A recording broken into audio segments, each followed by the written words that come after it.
الحمد للہ رب العالمین والصلاة والسلام علی الانبیاء والمرسلین اعوذ باللہ من الشیطان الرجیم بسم اللہ الرحمن الرحیم رب اشرح لی صدری ویسر لی امری واحلل عقدۃ من لسانی یفقہوا قولی واجعل لی وزیرا من اہلی۔ محترم سامعین، السلام علیکم ورحمۃ اللہ وبرکاتہ۔ الحمدللہ، قرآن پاک کا مطالعہ ہمارا جاری ہے۔ سورہ یونس کی آیت نمبر 89 تک ہم پڑھ چکے ہیں، اور انشاءاللہ آیت نمبر 90، 91 اور 92 پڑھیں گے۔ اعوذ باللہ من الشیطان الرجیم، بسم اللہ الرحمن الرحیم۔ وجاوزنا ببنی اسرائیل البحر فاتبعهم فرعون وجنودہ بغیا وعدوا۔ اور ہم نے بنی اسرائیل کو باہر کے دریا کے سمندر کے پار نکال دیا، اور فرعون اور اس کا لشکر اس کے پیچھے ان کی پیروی کرتا ہوا، ان کے تعاقب کرتا ہوا آیا، اپنی بغاوت میں اور اپنی دشمنی میں۔ یہاں پہ فرعون کا ایک واقعہ تذکرہ ہو رہا ہے کہ جب اس کا غرق کا وقت آیا، جیسے وہ ڈوبا، اس وقت اس نے کیا بات کہی، وہ تذکرہ یہاں پہ ہوگا۔ اور اسی پچھلی آیت میں کل ہم نے پڑھا تھا کہ اللہ تعالیٰ نے موسیٰ علیہ السلام کو، ہارون علیہ السلام کو حکم دیا کہ اپنی قوم کو لے کے نکلو یہاں پہ مصر میں، ان کے لیے گھر جو ہے وہ تعمیر کرو، بناؤ، اور اس چیز کو نماز کا بھی وہاں پہ حکم دیا کہ قبلہ ان کے لیے مقرر کرو اور نماز کو قائم کرو اور مومنین کو خوشخبری سنا دو۔ تو اس وقت موسیٰ علیہ السلام نے ایک دعا کی تھی کہ یا اللہ، تو نے فرعون اور اس کے جو سردار ہیں اس کو دنیا کا بہت مال متاع و زینت دے رکھی ہے، تاکہ اس چیز کو وہ لوگوں کو گمراہ کرتے ہیں، لوگوں کو بہکاوے میں، دھوکے میں ڈالتے ہیں۔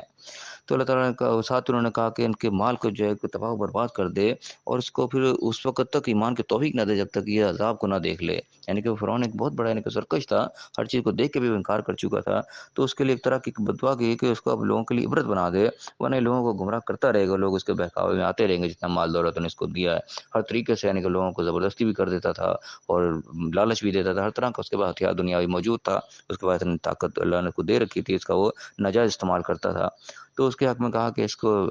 عذاب دکھائے بغیر جو اس کی ایمان کی توفیق نہ اس کو دینا، لوگوں کے لیے ان کو عبرت بنا دے۔ تو اللہ تعالیٰ نے کہا کہ ہاں ٹھیک ہے، تم دونوں کی دعا میں نے قبول کی، اس کے ساتھ اب ایسے ہی ہوگا، تم جو ہے اس کے اوپر ثابت قدم رہو، جو تمہیں ایک ڈیوٹی دی ہے تم اس کے اوپر ثابت قدم رہو، مستقل رہو، اور تم نے جو لوگ بے علم ہیں ان کی اتباع تم نے نہیں کرنی۔ تو اس کا سلسلہ آگے چلا ہے کہ اب یہاں پہ جب اس کا اینڈ یہاں پہ بیان کیا جا رہا ہے کہ جب وہ معجزہ دکھایا اللہ تعالیٰ نے کہ جب فرعون تعاقب کر رہا تھا پیچھے، آگے سمندر آ گیا، تو اللہ تعالیٰ نے اس کا حکم دیا کہ سمندر میں اپنا عصا مارو۔ مختلف آیات میں آیا ہے اس کے علاوہ۔ تو سمندر جب وہ پھٹ گیا، اس کے اندر ایک راستہ بن گیا، اس راستے میں سے یہاں پہ تذکرہ ہو رہا ہے کہ موسیٰ علیہ السلام جو ہے اپنی قوم کو لے کے پار ہو گئے، بنی اسرائیل پار ہو گئی، اور پیچھے پیچھے فرعون اس کا لشکر جو ہے وہ آئے اپنی بغاوت میں اور دشمنی میں۔ اب آتے ہیں، آنے کے بعد کیا ہو کہ حتی اذا ادرکہ الغرق، جب اس کو پتہ لگ گیا غرق جو ہے، اس نے اس کا ادراک کر لیا، ڈوبنا جو ہے اس کو پتہ لگ گیا، غرق کے اندر وہ گھیرا گیا چاروں طرف سے، پتہ لگ گیا کہ اب میں غرق ہونے لگا ہوں، اب میرا بچنے کا کوئی صورت یہاں پہ نہیں رہی، کوئی امکان باقی نہیں رہا۔ اس وقت اس نے کہا کہ قال آمنت انہ لا الہ الا الذی آمنت بہ بنو اسرائیل وانا من المسلمین۔ اس وقت اس نے کہا کہ ہاں میں ایمان لاتا ہوں اللہ پر، اس چیز پہ ایمان لاتا ہوں کہ اللہ کے سوا کوئی الہ نہیں ہے، وہی ہے جس کے اوپر بنی اسرائیل ایمان لے کے آئی پہلے، اور میں بھی جو ہے مسلمان ہوتا ہوں، فرما بردار ہوتا ہوں۔ یعنی کہ بالکل اس نے موت دیکھ لی، اس کو پتہ چل گیا اب میرے بچنے کا کوئی امکان نہیں رہا، اب تو میں غرق ہو گیا، اب تو میں مارا گیا۔ اس وقت وہ ہے وہ ایمان لیا، اس نے اپنے ایمان کا اظہار کر دیا کہ میں بھی مانتا ہوں جی وہ اللہ تو بنی اسرائیل جس پر ایمان لائے وہی ہے، اس کے علاوہ کوئی الہ نہیں ہے۔ اس سے پہلے وہ خود اپنے آپ کو الہ، خود اپنے آپ کو خدا کہا کرتا تھا، لیکن یہاں جب اس کو پتہ لگا کہ میں تو بے بس ہو گیا، میں تو مارا جانے لگا ہوں، اس نے کہا ہاتھ کھڑے کر دی کہ نہیں بس اب جو ہے میں ایمان لاتا ہوں، اور میں کہتا ہوں کہ اللہ کے سوا، یعنی کہ اس کے سوا کوئی الہ نہیں ہے جس پہ پہلے بنی اسرائیل ایمان لے کے آئی ہے، اور میں بھی جو ہے مسلمان ہوتا ہوں۔ آگے کیا اللہ کا جواب ہے کہ الآن،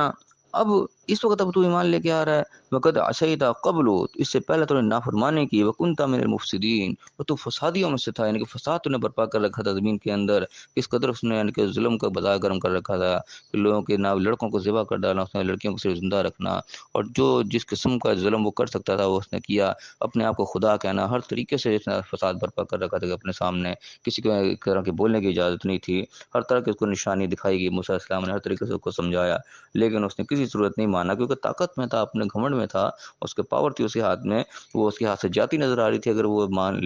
ले आता, बात को समझ लेता, तो ज़ाहिर है वो चीज़ें उसको छोड़नी पड़नी थी। अपनी खुदाई का जो उसने दावा कर रखा था, वो खुदाई को उसको छोड़ना पड़ना था, अल्लाह को खुदा मानना पड़ना था। तो वो नहीं मानता था, शायद नाफरमानी करता था और फसाद बर्पा करता था। लेकिन यहाँ जब उसको पता चल गया कि अब तो सारा कुछ हाथ से जाने ही लगा, जिस चीज़ के लिए वो सारा कुछ कर रहा था, अब तो मैं मरने लगा, अब तो वो मेरे हाथ में कुछ नहीं रहेगा, ना मेरी खुदाई मेरे हाथ में रहेगी, ना मेरी ताकत, ना मेरा माल दौलत, कुछ भी नहीं रहेगा, अब तो मैं जाने लगा इस दुनिया से। उस वक़्त उसने कहा, हाँ, अब मैं ईमान ले आता हूँ, अब तो सारा कुछ चला मेरे हाथ से। ठीक है, अल्लाह ने कहा नहीं, अब नहीं, अब तो ईमान लाने का कोई फ़ायदा नहीं। सवालिया निशान अल्लाह ने अपनाया कि अब तो अपना मानेगा, इससे पहले तूने नाफरमानी की, अब नहीं होगा।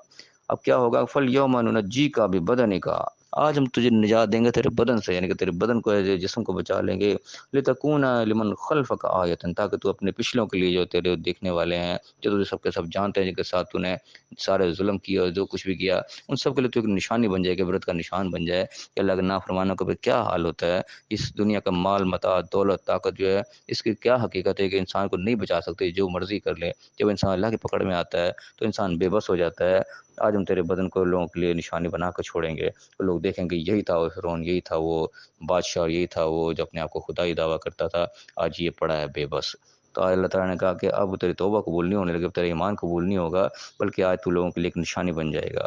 व इन्ना कसीरम मिनन्नासि अन आयातिना लगाफिलून, और बेशक बहुत से लोगों की अक्सरियत जो है वो हमारी आयात से, हमारी निशानी से गाफिल है। यानी अल्लाह ताला ने निशानी तो अपनी भर के भेज रखी हैं, अल्लाह ताला ने निशानी जगह-जगह बखेर रखी हैं, लेकिन लोग गफ़लत में पड़े हुए हैं, उससे गाफिल हैं, देखते नहीं, इस पे गौर नहीं करते।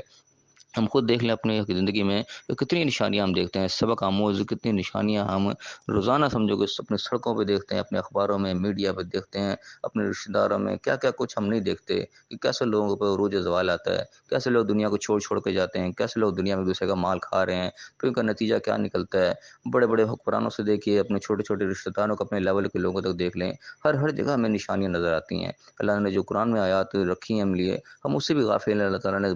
खोल-खोल के समझाया बातों को, दुनिया की हकीकत हम पर वाज़ेह की है कि असल क्या है, तुमने किस मकसद के लिए दुनिया में आए हो, असल तुमने कहाँ जाना है। ये हकीकतें अल्लाह ताला ने ये आयत हमें वाज़ेह कर के रखी हुई हैं। लेकिन अल्लाह ताला वही बात कह रहा है कि कसीरम जो है मिनन्नास, लोगों की अक्सरियत जो है वो निशानी से ही गाफ़िल है, उनको देखती नहीं, गौर ही नहीं करती। और ये बिल्कुल 100% हम देख लें, अपने रिश्तेदारों में देख लें, अपने जानने वालों में देख लें, अक्सरियत ऐसे ही है, कुरान से नापलद है, कुरान को देखते नहीं, पढ़ते नहीं निशानियों को, और जो ज़िंदगी में भी देखते हैं, बस ये देखा थोड़ी देर के लिए, एक जोश सा आया, उसके बाद ज़रा वक़्त गुज़रा, सब गाफ़िल हो गए, ख़त्म हो गए, फिर अपने उसी बेईमानी शैतानी में लग जाते हैं। देखते हैं अल्लाह के बेईमानी शैतानियों का नतीजा क्या लोगों के सामने नज़र आ रहा है, लोग दुनिया छोड़-छोड़ के चले जाते हैं। उसके बावजूद भी जो जिस जगह पे लगा होता है, वक़्ती तौर पे उससे नसीहत हासिल करता है, उसके बाद फिर भूल जाता है, फिर अपने उसी धंधे में लग जाते हैं। जो कम तोल रहा है, उसी तरह कम तोले चला जा रहा है, जो किसी का माल खा के बैठा हुआ है, वो बैठा हुआ है, उसको देने की तौफ़ीक ही नहीं हो रही, कोशिश ही नहीं कर रहा है, जिसका मैंने खाया उसका मैं उतार दूँ, आखिर मैंने भी इस दुनिया से चले जाना है। ये चीज़ें इंसान देखता है, लेकिन फिर गाफ़िल हो जाता है।